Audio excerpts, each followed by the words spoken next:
В своем телеграм-канале я отмечал, что рисунок игры Барселоны при Хави стал более понятным и сразу же начал приносить хорошие результаты. Лично я считаю их фаворитами на победу в Лиге Европы. Многие аспекты игры стали работать более удачно и системно, но также есть и недостатки. Тактический разбор Барселоны для вас на примере последней игры с Галатасараем. При построении атаки Хави использует 4-3-3 с одним опорным и по сути ложной девяткой. Именно в такой схеме он выиграл большинство титулов за карьеру игрока. Рассмотрим 3 момента при атаках, на которые я хочу сделать акцент.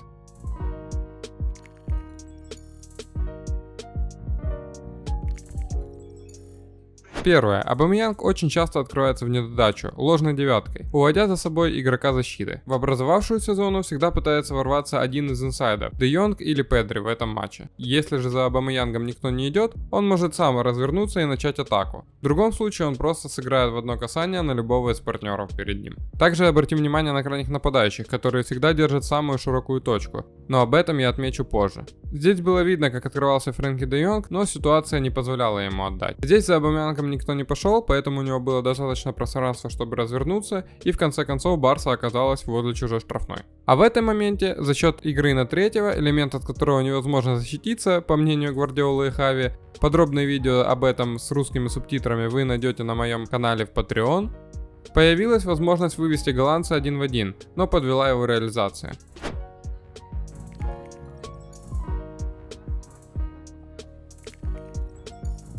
Второй момент, на котором я хочу сакцентировать. Теперь поговорим подробнее о крайних нападающих. Как я сказал, они всегда держат ширину. За счет высоких позиций Педри и Де Йонга, крайние защитники соперника должны сужать, чтобы обезопасить себя в полуфлангах. Поэтому, оставаясь в максимально широкой точке, крайне нападающие Барсы получают дополнительное пространство для комфортного приема и работы с мячом и игры 1 в 1. Затем, когда защитник все же начинает выдвигаться на них, в это время инсайды снова атакуют зоны полуфлангов.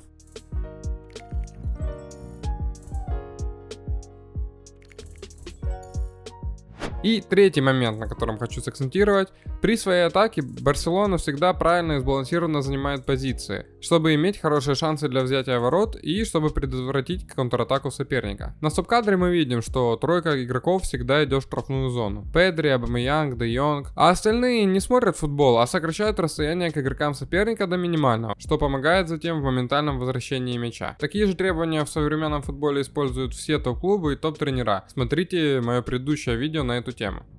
И я заметил, что Альба не боится бросать свою зону, и при этом получается, что весь фланговый треугольник задействован в атаке. Это смелое, но и рискованное действие, так как Бускетс, не тот игрок, который сможет всех подстраховать.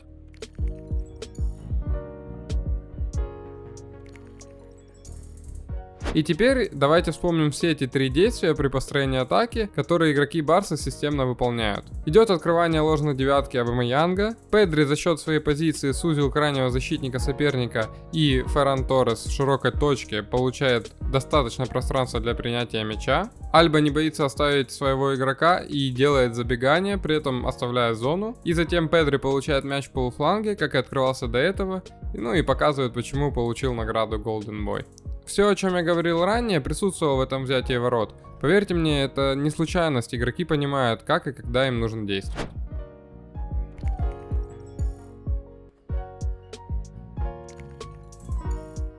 А теперь поговорим о слабых сторонах Барса. Как и все сильные команды, Хави пытается начинать оборону как можно дальше от своих ворот, используя высокий прессинг. Но этот компонент пока не на столь высоком уровне.